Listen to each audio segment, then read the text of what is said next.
6 years ago, we released a Hebrew episode about the idea of letting go. אהלן, אהלן. אני מישי הרמן וברוכים הבאים לעוד פרק של סיפור ישראלי. והפעם, תרגיל בשחרור, בשתי מערכות. And for the lead of that episode, we spent a day with Shmulik Landau, the chief caretaker at the Israeli Wildlife Hospital at the Safari in Ramat Gan. Shmulik introduced us to some of the hospital's patients. An injured griffon vulture from the Golan, a tortoise with a shattered shell from the Arava, and a gazelle that had been hit while crossing Route 6. Then, and this is why we were there, he kindly let us tag along as he released a frail common blackbird back into nature. אז זה שחור, תכירו, שחור שהולך לשחרור. חמוד. הוא מאוד חמוד. מוכנים? Ready? He asked as he held the small bird in his hands. How was the release? Our producer Shai Satran asked him. היה שחרור טוב? Good, Shmulik said. It was a good release. The blackbird flew a few feet away and landed on a nearby branch. Shmulik turned around to go back inside. We need to let go, he said. He's on his own now. We can't keep on looking after him. We did everything we could for him. We treated him, we fed him good food, we practiced flying, and now he has to go out and make it on his own.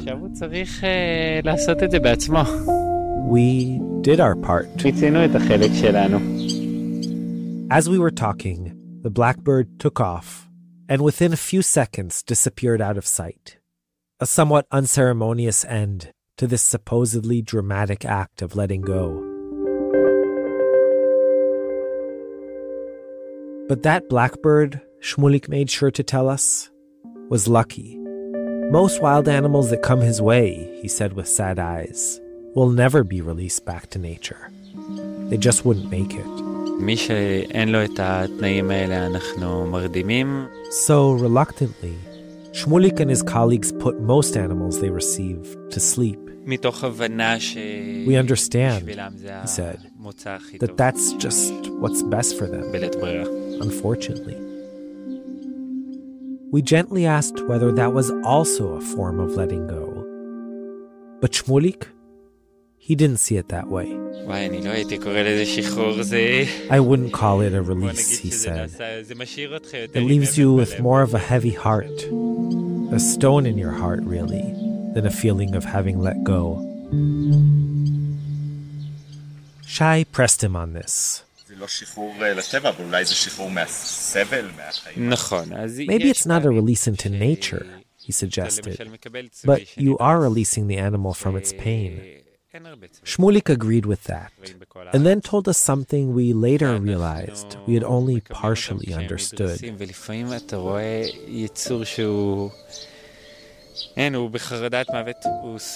Sometimes you see a creature that's scared to death, suffering physically in a way we can't even imagine, that has been through trauma, and you feel like, okay, let it be. He'll be better off that way. That we humans have inflicted enough pain, caused enough damage, and now all we have left to do is minimize its suffering. It doesn't feel like a release to me, but you can call it that if you want to.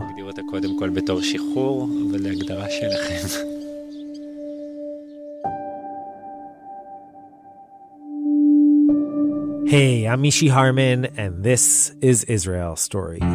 Israel Story is brought to you by the Jerusalem Foundation and, as of this episode, the Times of Israel. We'll return to Shmulik's story later on. But despite that somewhat bleak opening, today's a really exciting day. We're starting our 7th season, which is also our first in our new home, at the Times of Israel. We're truly delighted to be joining forces with the leading, most widely read, and most influential English-language news publisher in the country.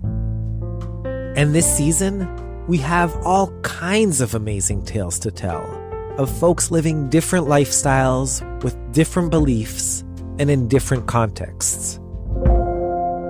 Now, these are, of course, tumultuous times here in Israel. But especially now, I think it's important to double down on our focus on people, ordinary people, living extraordinary lives.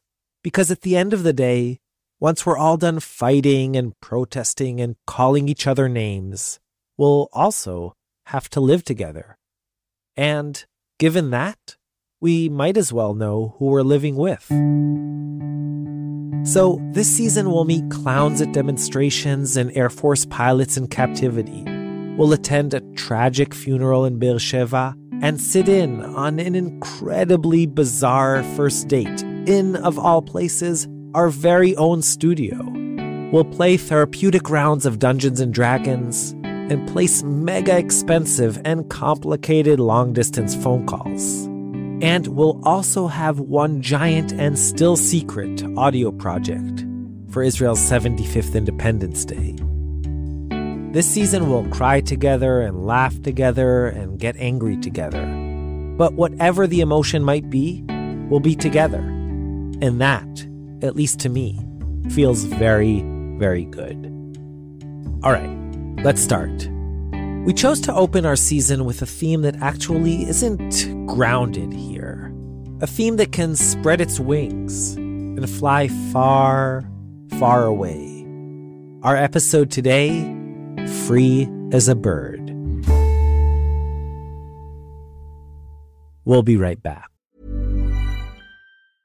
A lot can happen in the next 3 years. Like a chatbot may be your new best friend. But what won't change? Needing health insurance. United Healthcare Tri-Term Medical Plans are available for these changing times. Underwritten by Golden Rule Insurance Company, they offer budget-friendly, flexible coverage for people who are in between jobs or missed open enrollment. The plans last nearly 3 years in some states, with access to a nationwide network of doctors and hospitals. So for whatever tomorrow brings, United Healthcare Tri-Term Medical Plans may be for you. Learn more at uh1.com. Okay, we're back.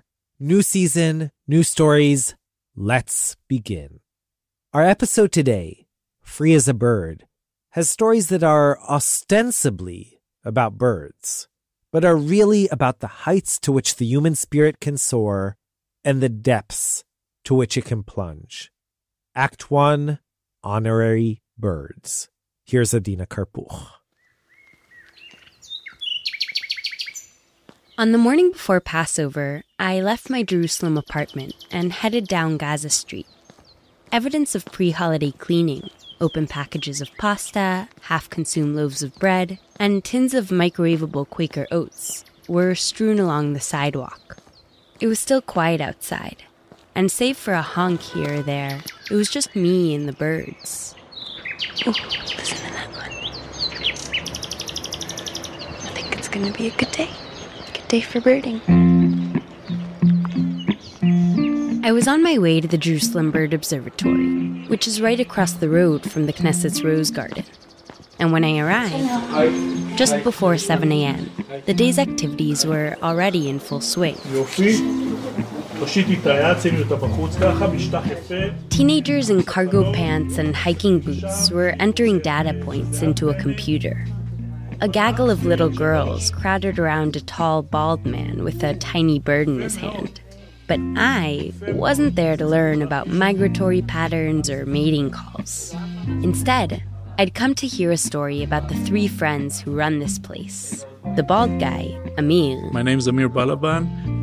I'm the head of the Urban Wildlife Initiative in the Society for the Protection of Nature in Israel. Yoav. Okay, so my name is Yoav Perlman. I'm a birder. Currently, I'm the director of BirdLife Israel, which is a branch of the Society for Protection of Nature in Israel. And his older brother, Gidon.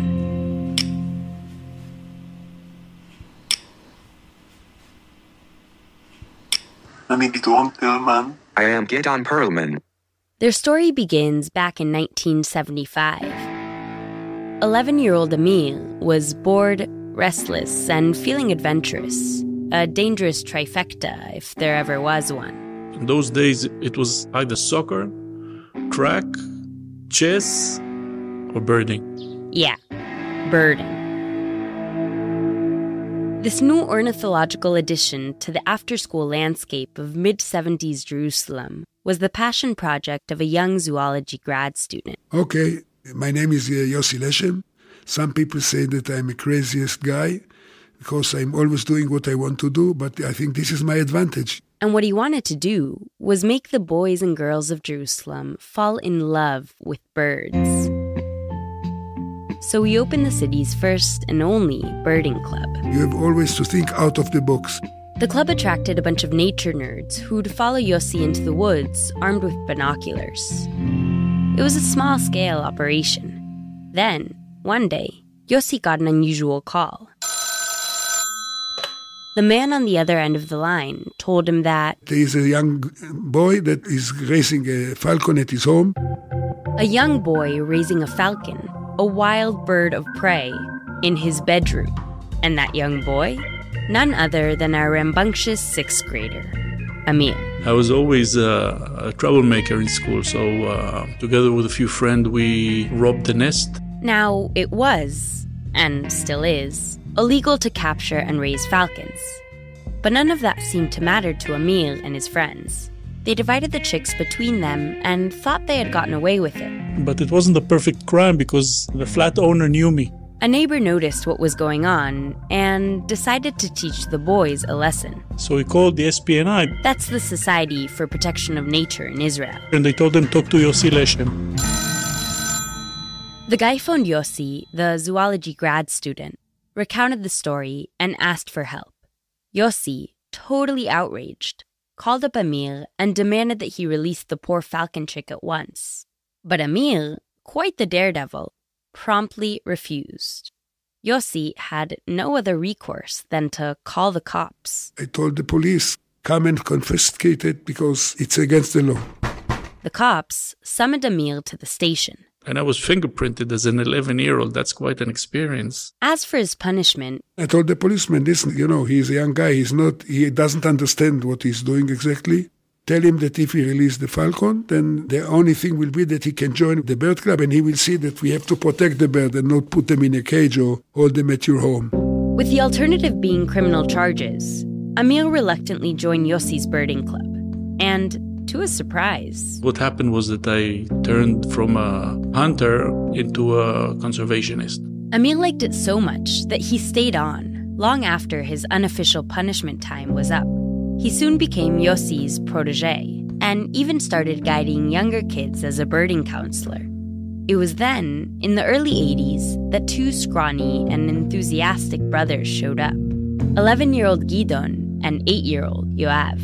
Suddenly you get these two thin, blonde kids holding a pair of binoculars in one hand and a sandwich on the other hand. I would stop for lunch, and they will not. And when you see people that won't give up birding time when they're hungry, you understand that you have suckers on your hand and they're there for the long ride. And so it was. Apparently uninterested in crack, chess, or soccer, the Perlman brothers became regulars at the birding club.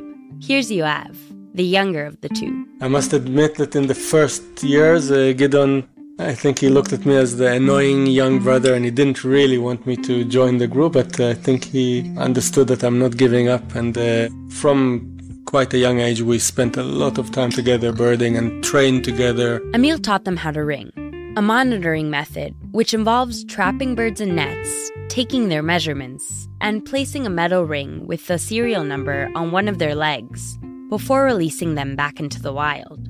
Yoav remembers how they'd travel all over the country to set up their gear before dawn. Birds are active early in the morning, usually. Sometimes you wake up at 3 or 4, drive somewhere, set up the nets, the gear, and start work at first light. At 18, Emil was, supposedly, the responsible adult. But once a daredevil, I guess always a daredevil. And in the brothers, he found eager young partners. Together we do many stupid things, take too many risks, too many adventures. One time, for instance, Amir convinced them to cross the Israeli-Syrian-Lebanese border on Mount Hermon because all the good birds are beyond the border. So you have to pass all the army checkposts. There's a stowaway in an army truck, and then you could walk wherever you like, into Syria or into Lebanon, depending on the birds. And this is how we added some very nice birds to our list. It was very irresponsible, but yet very satisfying. Irresponsible, yet satisfying. That would become a motto by which all three of them would go on to live. Because Amir was my mentor in those early days, I think I grew up as an irresponsible and reckless adult. In 1984, Amir, the beloved counselor, was drafted into the army. He joined a special ops intelligence unit and, after his compulsory service, signed on as an officer. When it was time for Gidon, his former birding mentee, to enlist, Amir secured him a spot in the very same unit. Yoav, the younger brother, was still in high school, but they'd all meet up on weekends, to bird, of course. This went on for years. Sometimes they'd travel hundreds of kilometers at a moment's notice to spot a rare bird. Other times they'd head out to their backyards. Apparently, they saw more than 160 species just outside their living rooms. Surprisingly, though, the place they frequented most was the Knesset.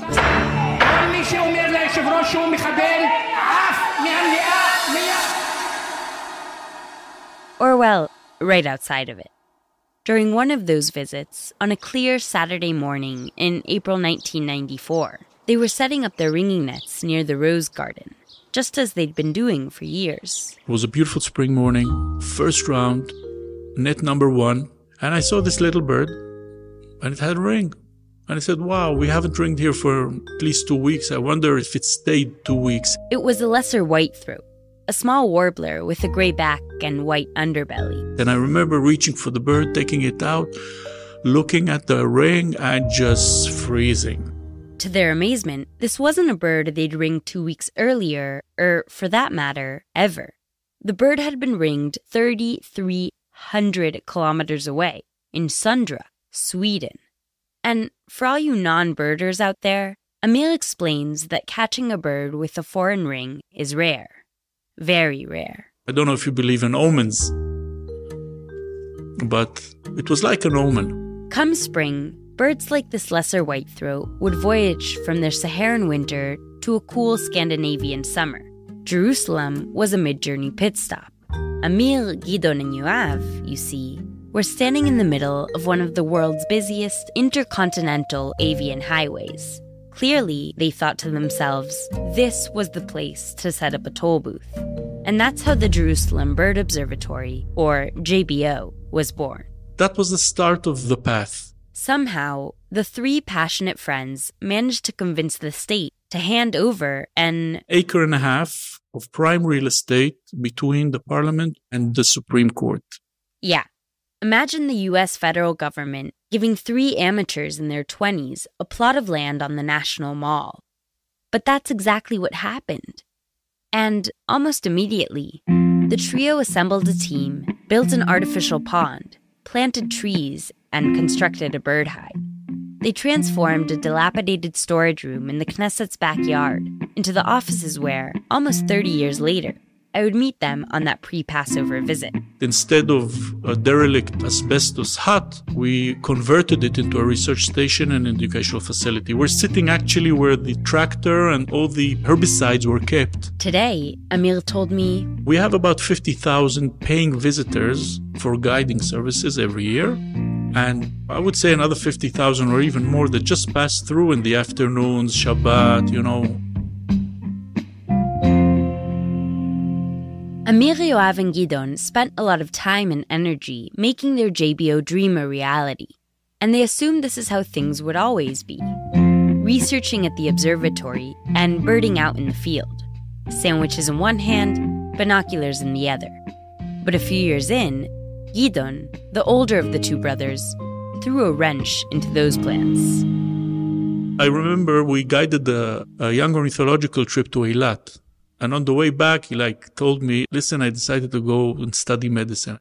And I thought, no, are you crazy? You can't do it. It's too demanding. What about our project? And I didn't stop badgering him until we got to Jerusalem. It's 2.5 hours and he didn't budge an inch.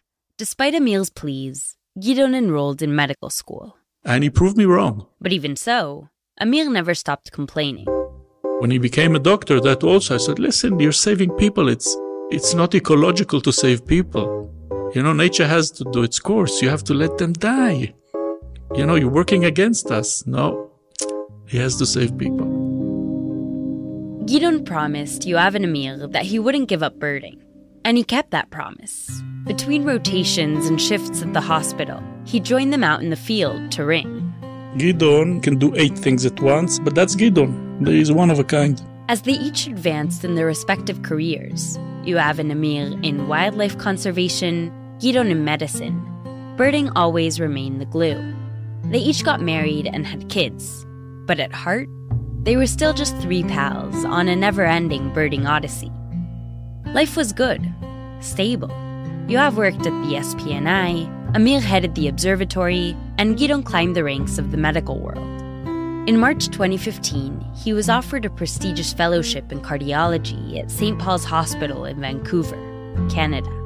He was at the top of his game, doing research, operating, and, in his free time, it goes without saying, birding. But then...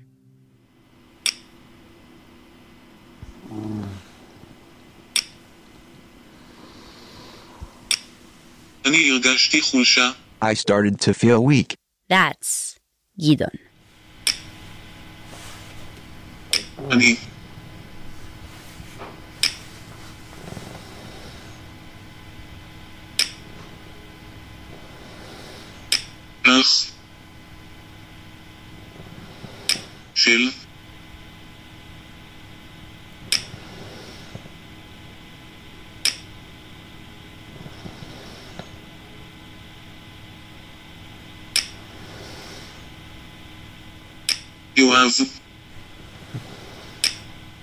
Yoav.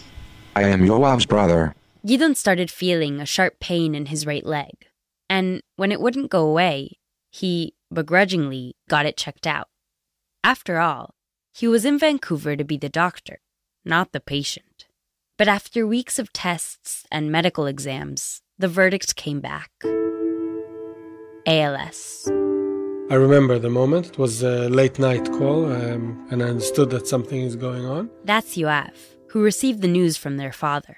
Yeah, it was quite a shock, especially because Gidon was so active and so excellent and so young back then. Gidon was 43 at the time, 12 years younger than the average age of ALS diagnoses. He was given 3 years to live.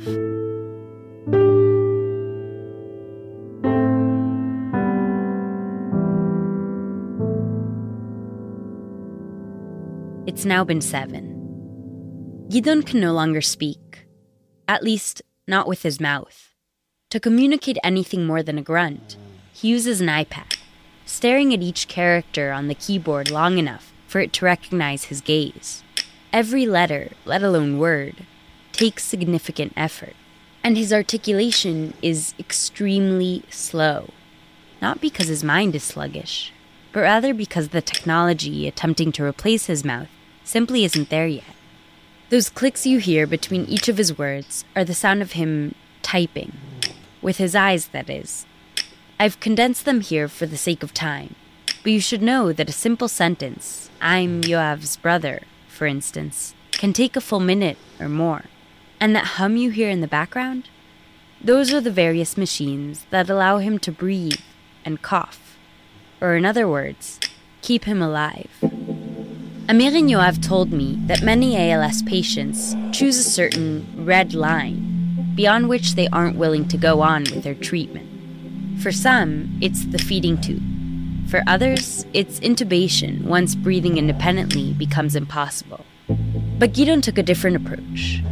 Almost immediately after the diagnosis, he decided that ALS wasn't going to stop him. He had children to raise, research to do, and of course, birds to spot. I want to see as much as possible.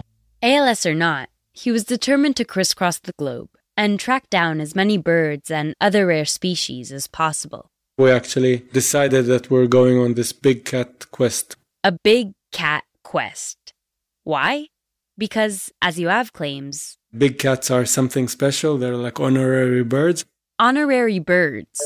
Something only true ornithologists would ever say. The idea is making lemonade from lemons. That's Amir once again. Gidon's the best excuse to travel all over the world. Gidon needs to see a tiger. He has ALS. He's never seen a tiger. He missed it in his 20s, so we have to get him a tiger. So the trio sprung into action, adding in a fourth musketeer, their childhood friend, Eli. My name is Eli Carniel. Eli is conveniently a physician, and thus, team roles were assigned. Yoav is well connected. Eli's a doctor. I'm in charge of fun and games. We were a special team. And the adventures are crazy, of course. They saw black bears and humpback whales in Canada, went dog sledding in Alaska, spotted a Pallas fish eagle in an Indian sewage dump, and laid eyes on an Iberian lynx in Spain. As you can imagine, the habitats in which these animals live aren't exactly gold standard accessible. But that wasn't going to stop them. The logistics of traveling with a person with disabilities are quite complicated. Gidon's physical condition did deteriorate between trip and trip. Gidon started saying something. I wasn't scared. That's life. And, just in case anything went wrong, there was Eli. I was equipped like an intensive care unit, had everything on my back. Eli is the most, I'd say, professional, irresponsible doctor I know. And we need him on board. On one of these expeditions, they found themselves in the world's largest tropical wetlands. The Pantanal in Brazil, that's the place in the world to see jaguar. And everything was great. We had fantastic time. In fact, Amir recalls, they were having so much fun that they simply couldn't leave. One of our main problems is knowing when enough is enough. When they were finally heading out of the wetlands and back to their hotel, they suddenly saw this big sign, do you want to see Agami heron? Agami heron is like a most beautiful and rare heron. Spontaneous detours with a paraplegic ALS patient in a remote Brazilian river? For these guys, a no-brainer. There was just one small problem. There are caiman alligators there in the water and piranha fish in that river. But the opportunity to see such a rare bird was just too tempting. And we thought, yeah, why not? Let's try. So they did. It was a 3-meter climb down from the pier. Tiny, very unsafe boat. Very, very, very narrow. And we thought, no, it's too dangerous. It's too unsafe. They were, Yoav remembers, about to fold. But Gidon really insisted, and we agreed on doing it. So we put Gidon on a white plastic chair, and a few of us, we sort of lowered him down the ladder into that tiny boat. We kind of improvised because it was too low for him to sit on the regular bench. With Gidon settled in, the team started canoeing around the river, looking everywhere for the agamis. We didn't see the heron. It was a bit too late in the day, but it was a nice trip nevertheless. And when we got back to the pier, Eli, who's quite a big guy, he stood up because he wanted to climb up the ladder and start arranging things to get Gidon back on shore. He just rose from his chair, and the boat started swaying. I rocked the boat. To everyone's horror, Gidon went flying in the air. I see him mid-air falling to the water. Boom, plump, flew off. Fell into the water. You can say Jack Robinson. Gidon was head first into the murky brown water of this caiman and piranha-infested river. Instantly he went down 3-4 meters.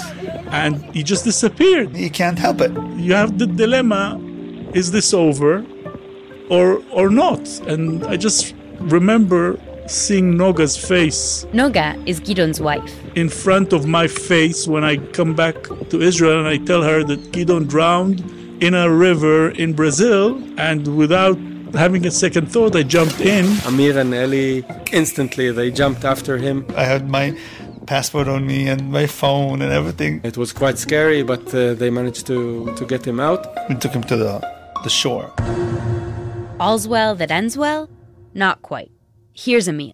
My binoculars, my beloved Swarovski binoculars, fell into the deep abyss. And then I had the second dilemma, whether to jump in and search for the binoculars. So Amir and I went back into the water and we started diving to search in the mud there, in the muck and the mud. Again and again, they came up empty-handed. So one of us was diving and another one was with a metal rod ready to hit the caiman when it comes close. Eventually we found the binoculars and Amir was sort of floating on his back. And then I see the caimans starting to swim to him and I tell Amir, I think it's time that you get out of the water. There's a caiman. And suddenly I hear them shouting, get out of the water, get And he said, nah, you must be kidding. Oh, come on, guys, stop that shit. You know, it's just like pulling my leg. I said, no, look back. He's swimming at you. Get the fuck out. And I look towards my feet and I see this caiman starting to swim towards me. I think this was my fastest swim ever back to shore, and they were laughing their heads off. It was quite scary, but it ended well. Even though Gidon soon lost the ability to breathe independently, and impulsively hopping on a canoe in a river flushed with piranhas seemed like a lifetime ago, the crew just kept on going, adding more and more exotic animals to their bucket list. Tiger, lions and cheetahs and leopard.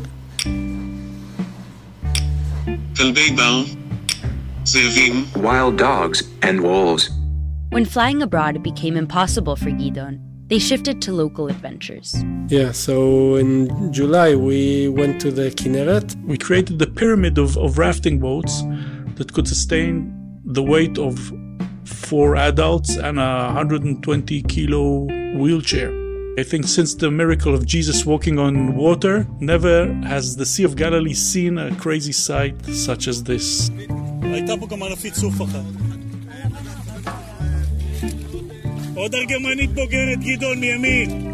This is audio from a video taken at that outing. Amir's pointing out Purple Heron to Gidon, who's sitting underneath a beach umbrella, being fed fresh watermelon and seemingly enjoying the adventure more than anyone. And that's how it works. Gidon said, take me there, and we, like good soldiers, we get everything together and do it.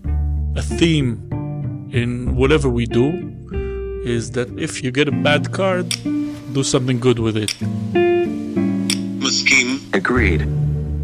Gidon's condition has declined quite a bit since I began interviewing him. It's become harder and harder for him to answer questions or even reply to texts. He's extremely tired and doesn't get out as much as he used to. On one of my visits to the JBO, this time without Gidon, I met his 10-year-old daughter, Na'ama. I couldn't help but notice the white Bengal tiger on her t-shirt. She's her father's daughter, that's for sure. Na'ama was gently detangling a bird from a net, trying to beat her own record for most birds ringed in a single day. Wait, that was the 6th one. Yay! Yes! I asked her what she likes so much about coming here. Taking the birds out of the net, holding them, just looking at them because they're really pretty. And there's a lot to learn from them. Many things you can learn from birds. Yeah. She even had a PSA for you, dear listeners. If for some reason you wake up really early, like at 5, and you want to do something, and you have nothing on your schedule, it will be open here. Really? Yeah, at 5 they open. Unsurprisingly, Na'ama wants to be an ornithologist when she grows up. And though she's still too young to officially join the club, she trains on her own. Yep, I already started doing it. Or sort of on her own. See, Yoav and Amir have stepped in where her own dad no longer can, and will often pick Na'ama up at the crack of dawn so that she can help them ring. In fact, adventures at unusual hours are something that happen with a certain degree of regularity. A few months after I first met the crew, I got a text message from Yoav. Feeling spontaneous? He asked. Sure, I texted back. Good.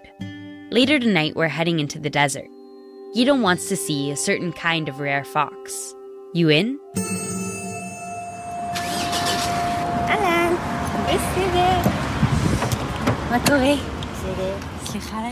When I arrived at our meeting point, Gidon wasn't there. He had hired a special taxi to traverse the mountains and valleys, dry riverbeds, and gravel roads leading to the spot of the stakeout. By the time Amir, Yoav, and I got there, he was already situated, looking up at the starry night, waiting for the fox. Gidon's iPad struggles to calibrate outdoors, which rendered him nonverbal for the evening. When he needed something, a game of 20 questions began. אני לא מצליח להבין. אמיר, אתה מבין? בוא תקשיב רגע. עוד פעם גידלי. משקפיים? Is it your glasses? Amir asked. Gidon shook his head. לא. No. ככה? Are you cold? חמך? Are you hot? Is it your hand, your legs, the angle of your wheelchair? Do you want to sit up more? Or lie on your side? This went on for a while, and no one was ever able to figure out what exactly Gidon actually needed. Because in the middle of all the guessing, the fox suddenly appeared.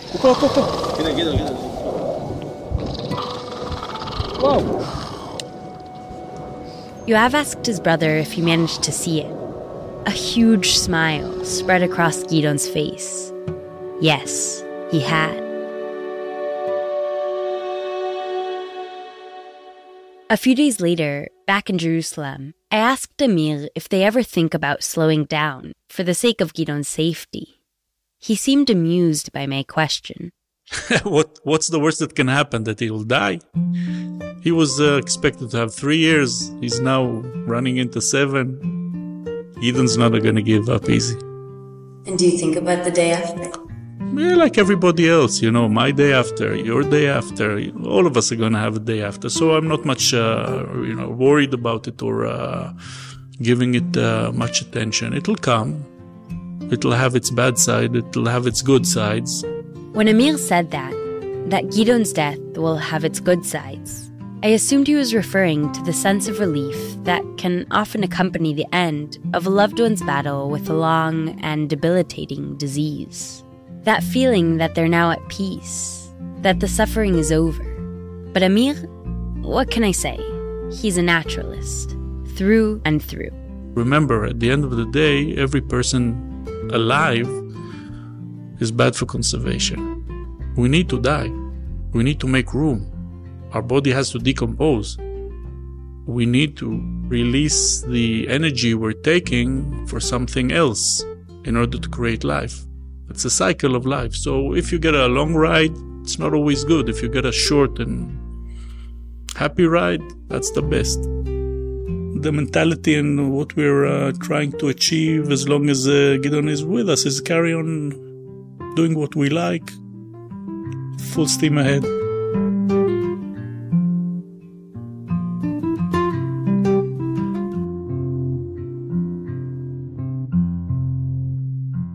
The next time I saw Gidon, I asked him what was next, what he still has left to do.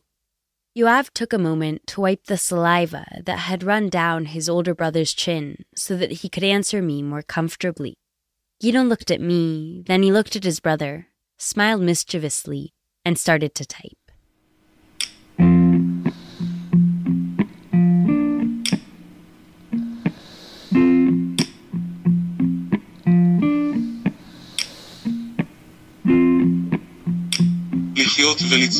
To live and to create. He's currently writing a book about the Jerusalem Bird Observatory and still works in the medical field too.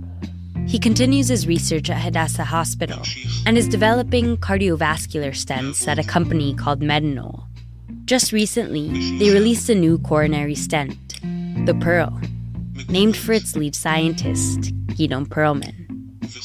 Unfortunately, the pandemic put a huge wrench in the big cat quest, and for fear of infection, Gidon moved to working entirely remotely. For good.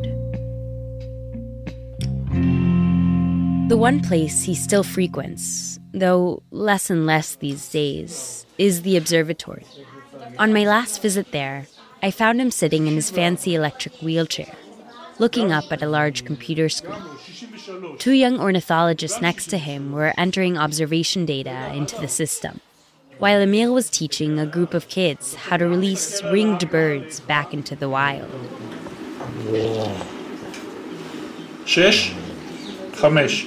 זה גיל 5. It's a little hard to hear, but Gidon would occasionally let out these low-pitched grunts, indicating to the teens that they'd made a mistake.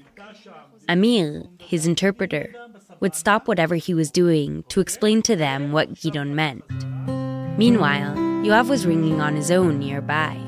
Things were, in some strange way, and give or take an oxygen tank and feeding tube, just as they'd always been. The trio, together, doing what they love. עכשיו שמתם לב שהציפורים הרבה פעמים שומעים כזה מוצק שהן בורחות? Adina Karpuch. Just recently, Gidon sent Yoav, Amir, and Eli a picture in their WhatsApp group. It was a medical document confirming that he can get on a plane to Dubai. There's a certain rare bird, a crab plover, he still wants to see. We'll be right back. A lot can happen in 3 years, like a chatbot may be your new best friend. But what won't change? Needing health insurance. United Healthcare Tri-Term Medical Plans, underwritten by Golden Rule Insurance Company, offer flexible, budget-friendly coverage that lasts nearly 3 years in some states. Learn more at uh1.com.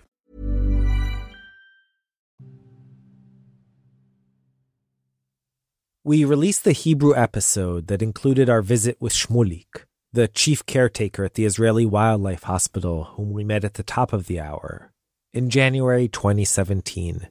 Shmulik texted us the day it came out and told us that he liked it, that it was very moving. 2 months later, Shmulik Landau killed himself. He was 32.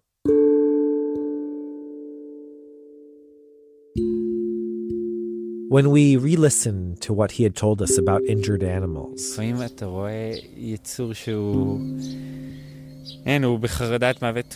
that sometimes he received creatures who were suffering so terribly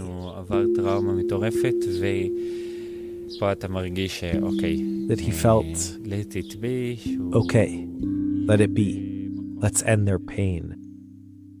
We suddenly understood he may have been talking about himself.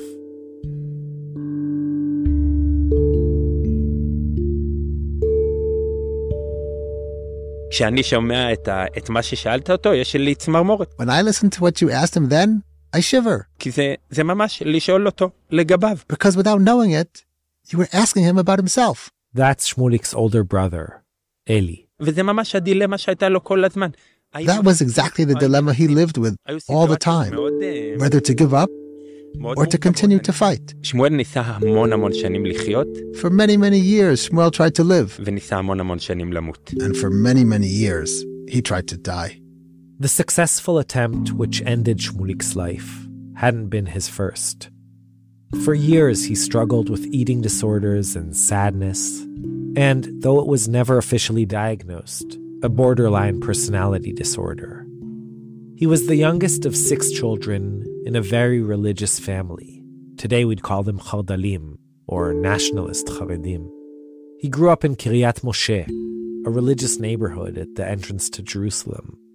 Shmulik and Eli's dad had made Aliyah from the States, but left that life behind, which is why Eli apologized. My English is not so good, but I can try. Instead of going into the army, Shmulik volunteered at the safari as part of his national service. And then he just stayed there for almost 15 years, till the very end. And,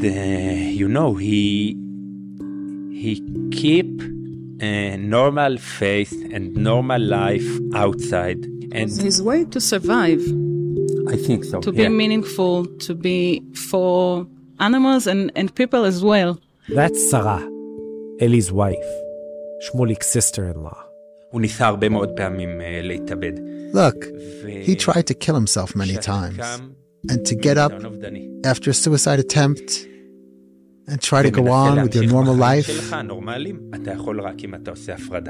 That's something you can only do if you can make a complete separation between things.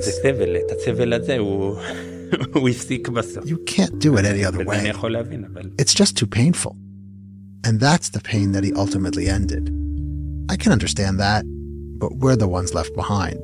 לנו זה עצוב, אנחנו עם האבן בלב שאמרנו. We're the ones with that stone in our heart. Shmulik was buried in a wall. That's the new burial method here in Israel, since cemeteries are running out of space. His colleagues from the wildlife hospital brought a rehabilitated Eurasian sparrowhawk they had been treating, and Shmulik and Eli's mom, Rachel, released the bird back to nature at the gravesite. There's an amazing photo of the moment of the release, which you can see on our website, israelstory.org. We'll return to Shmulik and to one final and truly unusual plot twist at the end of the episode. But for now, let's continue with a completely different tale in which a bird, a hoopoe bird to be precise, served as the long-lost key to a seemingly impenetrable lock. תשמע,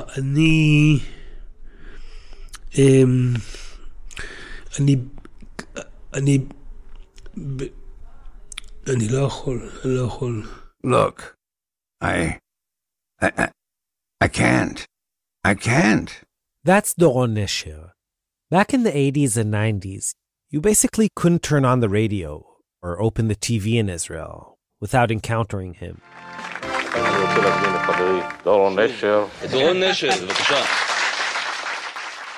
He was everywhere and everything. A singer, an actor, a poet, a broadcaster, a comedian, a popular TV host. His 1987 film, Blues LaChofesh HaGadol, or Late Summer Blues, opened the Jerusalem Film Festival, became a cult film overnight, and is, till this day, one of the most popular and iconic Israeli films of all time. He was good-looking, eloquent, smart, and then at the height of his success and fame, he decided to leave the spotlight and move to the States, where he served as a JNF emissary for 10 years. Given that, you might have thought that doing this interview in English would have been a piece of cake for him.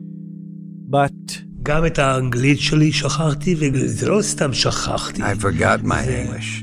And it isn't that I just forgot it. As part of my stroke, my English was entirely erased. You can't imagine what it's like. I mean, for 10 years I was in America, living in San Francisco, and I used to perform in English. Can you imagine? Now I have to learn the language from scratch. So our conversation in Doron's home in Ramat HaSharon took place entirely in Hebrew. Doron's 68 now, and has, since he suffered a nearly fatal stroke in August 2012, been on a journey.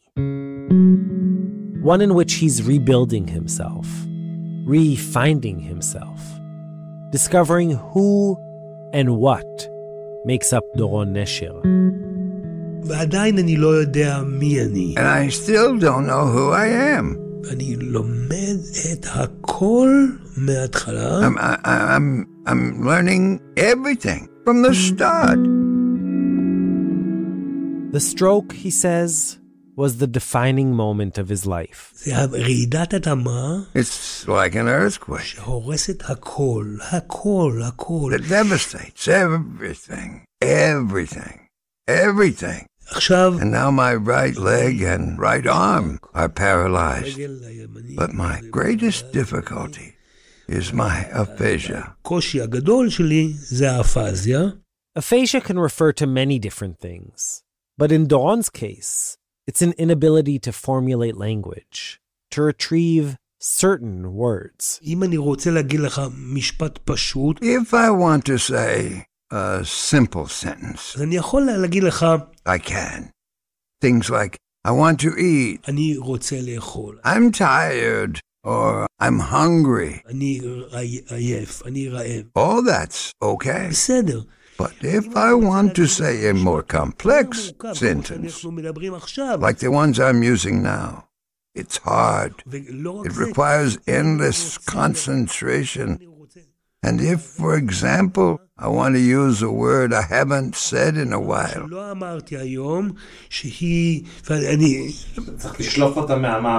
have to somehow bring it up from the depths. Exactly. After his stroke, Doron spent months at Bet Levenstein, a rehabilitation center in Ra'anana. For the first 3 months, I didn't say a word. And look, I understood everything. And I was trying to talk, but I just couldn't. I kept on asking myself, how the hell do you talk? I tried. I really tried. But nothing came out. Doron worked intensely with a speech therapist named Tzeela. And with her help, words slowly started coming back to him. Shulchan. Table. Vilon. Curtain. Matos. Airplane. Every time I managed to add another word to my collection, I was in tears. At the end of the sessions with Tzeela, I'd take the elevator back up to the ward, and I'd say to people there,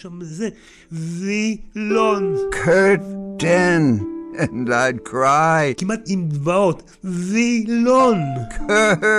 And they'd look at me as if I'd lost my mind. Each word was a bridge to new words and to new parts of his old self.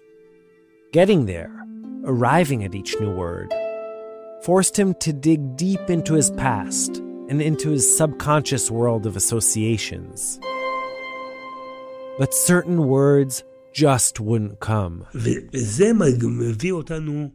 that brings us to the story we're here to discuss. So, here are actors Yishai Golan and Gilia Stern-Nechmad reading a story Doron wrote about one of his first major breakthroughs. Act 2, Duchifat, the Hoopoe bird. Tzeela sits at the end of a very long corridor, and there she guards the Hebrew language as if it were a treasure. Sometimes Tzeela reminds me of a sentry at the gate. Other times she's a friend, like now, for instance. Hi, Doron. It's good to see you again. We have just under an hour together. She smiles as I enter and hands me an empty notebook with lines. I'm 59 years old, and I'm learning how to write with my left hand, but also with my paralyzed right hand. I'm also relearning to talk. I don't know how to talk anymore. I mean, I do, but have issues with recalling specific words. I just can't find them. They are right there on the tip of my tongue, but I can't get them out. When Tzeela asks me to say something... Say something, Doron. I don't know which muscles to move. Anything. Up until a few weeks ago, I could talk freely. I even made a living talking. I could find every single word I wanted and didn't even have to try very hard. They were just there. Always. I don't exactly know how to explain what happened to me. A stroke, they say. The connection between thought and speech has been severed. It's tiring. Very tiring. Tzeela shows me pictures. A chair, a desk, a bed, a telephone. I know exactly what they are. I know it's a chair, but the word won't come to me. I can't say it. Tzeela has this patient smile. Behind that smile, she hides the secret password needed to enter the world called Hebrew. I used to know that password too. Not anymore. I lost it. For the life of me, I can't remember what it is. And it's not just the password. I lost language itself too. It's gone. That thing that makes you feel that you're part of a group, that you're in on a secret, that makes you smile when you hear familiar Hebrew words spoken in a distant land, when someone you don't even know speaks your language. I used to be part of all that. Now I'm not. They are. They know. I don't. Tzeela begins. Shall we? She seems nice enough. She has a tiny lisp. It's something in her lip, I think. I'm not sure I have the patience for this today. But then again, I don't really have a choice. And I trust her. She's probably coached many people like me before, guided them through the labyrinth we call talking. Let's start with some simple words. She pulls out a folder with pictures and shows them to me one after the other. She asks me to identify and name them. They're simple objects: hammer, fork, light bulb, and I get that this should be child's play. There's another one. It's like a seedling but taller. Kind of a plant, but with arms, leaves. It's big, very big. What the hell is it called? It's a simple word, I know that. It's a word people use frequently. I know it. I know that I know it. But I can't find it. It's okay. Let's move on. No! I yell. Wait a minute. I look around. I gaze out the window and see it. I can point at it, but I can't name it. I'm so frustrated that I start tearing up. It doesn't help. She crosses her legs. It's a tiny gesture of impatience that she let slip. But I understand. I'd be impatient too. She taps the table with her pinky. I have no idea how this works. Do I move my tongue, my lips? When do I release the air from my lungs? How does this work? What comes first? And why can't I do it? Then suddenly, it's tree. What did you say? Tree. Yes, very good, Doron. Very good. We look at each other, letting the feeling of victory wash over us. No one will ever know about this triumph. Thanks. Honestly, it was a guess. I wasn't sure I had the right word, but I just went for it. I gambled and it paid off big time. I feel like I just completed a treacherous 3-day trek. Tseila shows me another picture. It's some kind of tool, not a broom. It's used for something, not gardening, but rather cutting things in half. No matter how hard I think, the word doesn't come to me.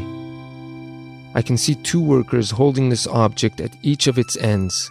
They move it back and forth and it cuts. I know this tool. I know it. But nothing. It took me ages to relearn telephone as well. And then one day, as if with the flick of a switch, the light behind the word telephone turned on. Telephone. I was so happy when that word came back to me. I felt like a magician. But this object in front of me now, this tool moving forward and backwards, it's still dark, still stuck. It's okay. Tseila tries to comfort me. We'll come back to it later. But my sense of failure ruins the next word for me too. It's a picture of a tool again, but a different tool. This one you can work with, you can also kill with it.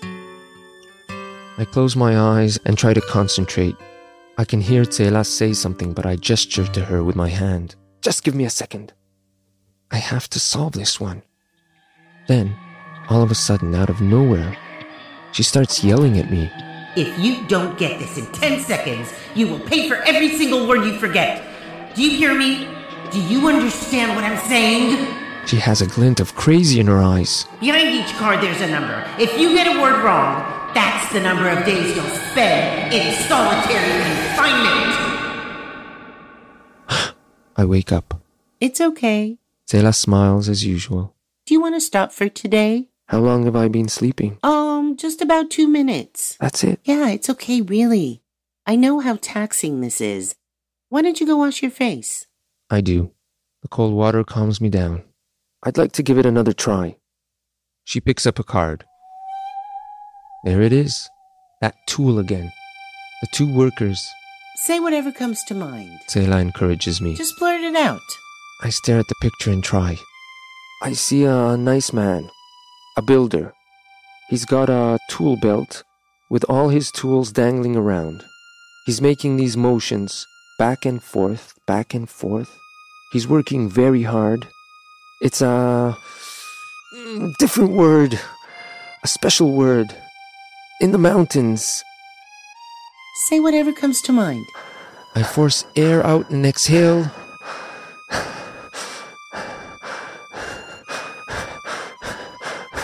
Okay, let's stop for today. Really, it's okay. Duchifat! Hupu! I yell. What? Hupu!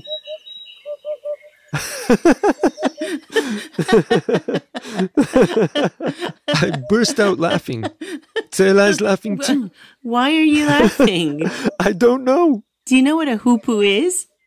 No. Not at all? It's something in nature. Right, but what in nature? Maybe a bird? Yes, a special bird. A strange bird. Yes, exactly. Have you ever used that word before? I don't think so. So why did you say hupu? 'Cause you told me to.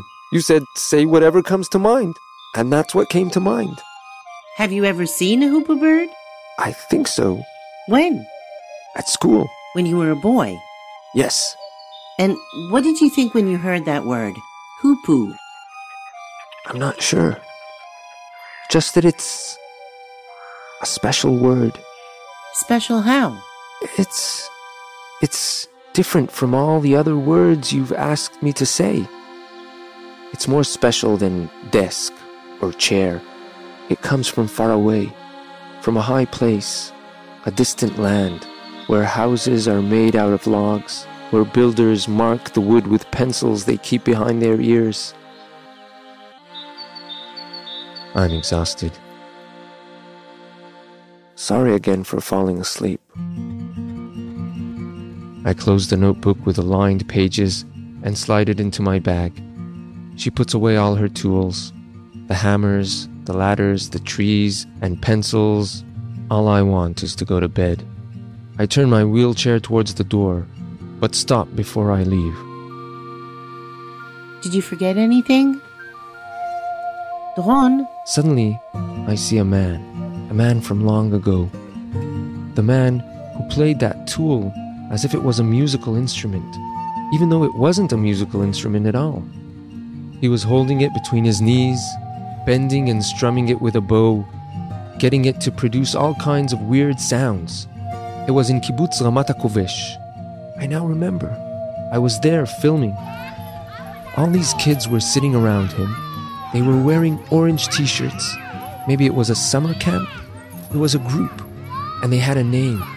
And this man, he was playing his non-instrument for them.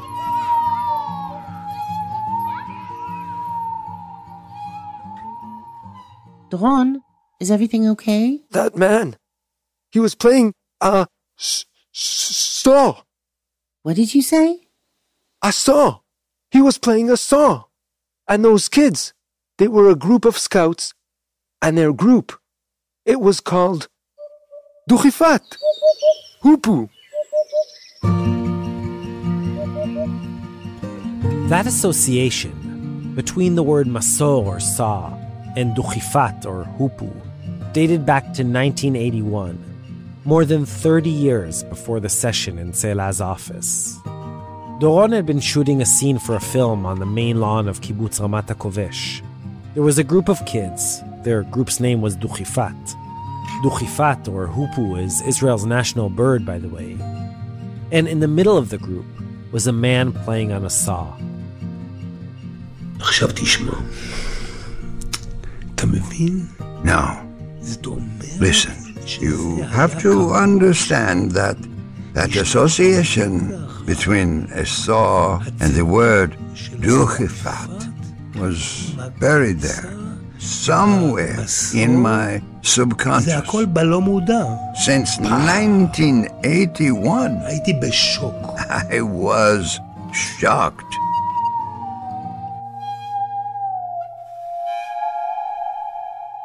Ishai Golan and Gilia Stern Nechmad with Doron Nesher's story, Duchifat, which is part of his amazing memoir, Hamoach Sheli Vani, or My Brain and I. The book, which I highly recommend, is in Hebrew, but Yochai Meital translated this story and also produced and sound designed the piece. Our dubber was Dan Gold. The beautiful original scoring is by the one and only Or Matias, and a special thanks to Jules Lawrence, who played the saw for the piece. Yes, that weird wavy instrument you heard playing at the end was actually a saw.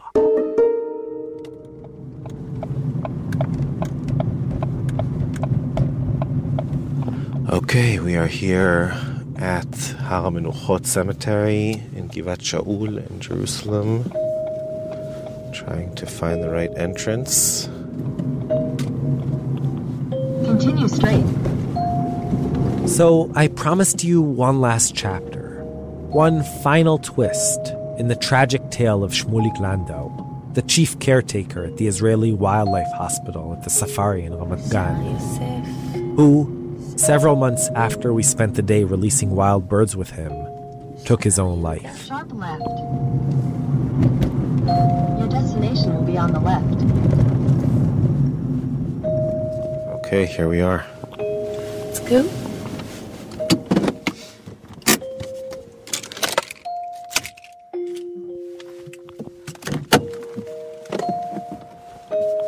אהלן, אתה שמואל? היי. אני שמואל קדושי, אני עובד כפקח תשתיות. Shmuel Kadoshi is a ranger in the Parks Authority. He also, just by chance, happened to be Shmulik Landau's classmate in high school. למדנו באותה כיתה. Last April, Shmuel got a call from a contractor overseeing a building project in the cemetery. The contractor told him that an oach, an eagle owl, had created a nest in an open grave in one of the cemetery's wall burials. בהתחלה לא הבנתי מה זה בתוך קבר. אז הגענו לפה ו... Like the good ranger that he is, Shmuel showed up. שהאוח מקנן שם, הוא קינן בתוך קבר. יש לו ביצים בתוך קבר.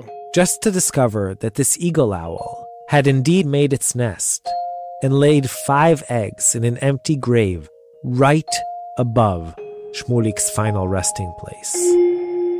וואו, זה באותו מבנה ממש מעל הקבר של שמוליק.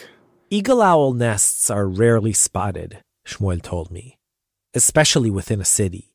And there are more than 580 dunams and roughly 200,000 graves at Har HaMenuchot Cemetery. So, believe what you want, but this is one hell of a coincidence. When the story came out, thousands of Israelis posted thoughts on reincarnation. Shmuel, the ranger, who's religious by the way, isn't sure what to make of it. He calls it a sgirat ma'agal, the closing of a circle, a continuation of what Shmulik did in his lifetime. The eerie fact that the bird nested right on top of Shmulik is less about mysticism. That's not it, he says. It's more the memories, the eternal things we leave behind in this world. That's what's moving for him. אני חושב שזה מה שמרגש אותי פה.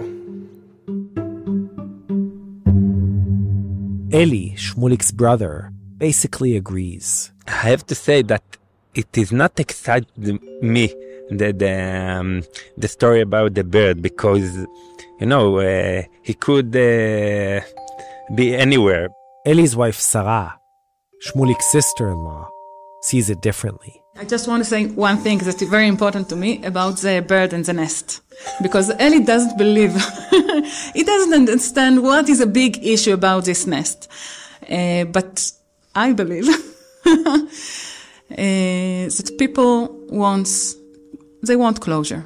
They want to know that the person that they loved didn't leave them when he died. That the soul can send us some signs. Now, I totally agree with Eli that Shmulik would laugh about what I'm saying now. But there are a lot of people, I believe, like me, that find a lot of meaningful in those kind of stories. It doesn't matter what I think about the fact, okay? The important thing is the feelings, and if people think that it is meaningful, so it is. And that's our episode, Free as a Bird. Our staff includes Yochai Meital, Zev Levi, Adina Karpuch, Jamal Rishek, Shoshana Sarah, Mitch Ginsberg, and Rotem Tzin. Lev Cohen and Shira Shantz Khalil are our incredible production interns. Sela Weisblum is our sound engineer. Zev Levi scored and sound designed this episode with music from Blue Dot Sessions.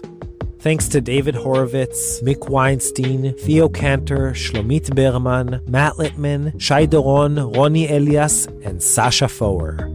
You can catch up on all our past episodes on our site, israelstory.org, or by searching for Israel Story wherever you get your podcasts. You can and should also check out our new home at timesofisrael.com/podcasts. And of course, follow us on Facebook, Twitter, Instagram, all under Israel Story. If you're interested in sponsoring episodes of Israel Story, email us at sponsor@israelstory.org. I'm Ishi Harman, and we'll be back in 2 weeks with a brand new Israel Story episode. Till then, wonderful to be back on air. Spread your wings and fly. Shalom, shalom, and yalla bye.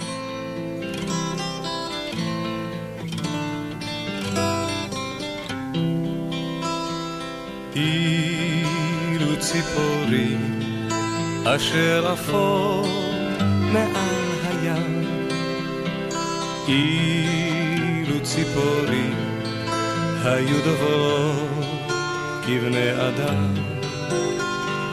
אילו סיפורים היו ודאי לציפורים על הארצות אשר מעבר להרים.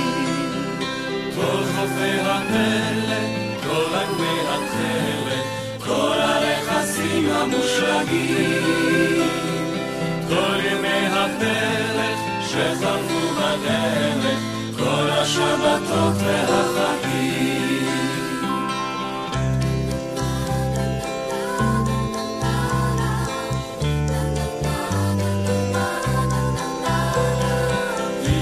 אילו ציפורים אשר עפות מעל הים, אילו ציפורים היו דוברות כבני אדם.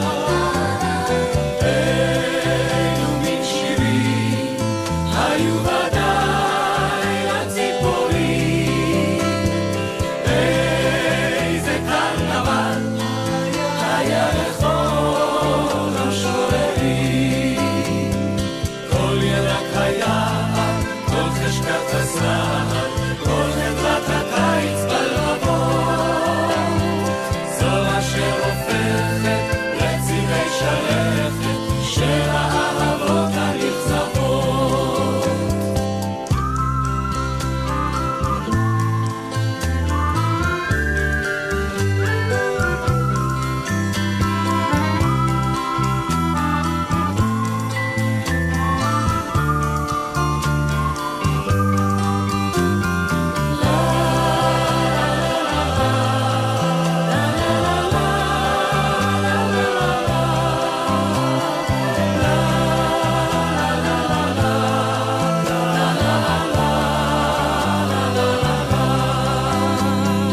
כל חופי הפלך, כל אגמי התכלת, כל הרכסים המושלגים, כל ימי הפלך שחלפו בדרך, כל השבתות והחגים. אך הציפורים נאמנות בשתיקתן, שדה לא עשתה את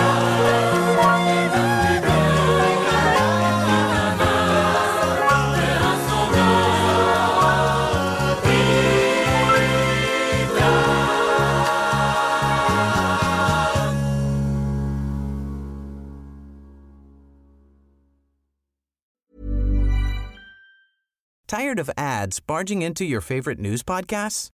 Good news. Ad-free listening is available on Amazon Music for all the music plus top podcasts included with your Prime membership.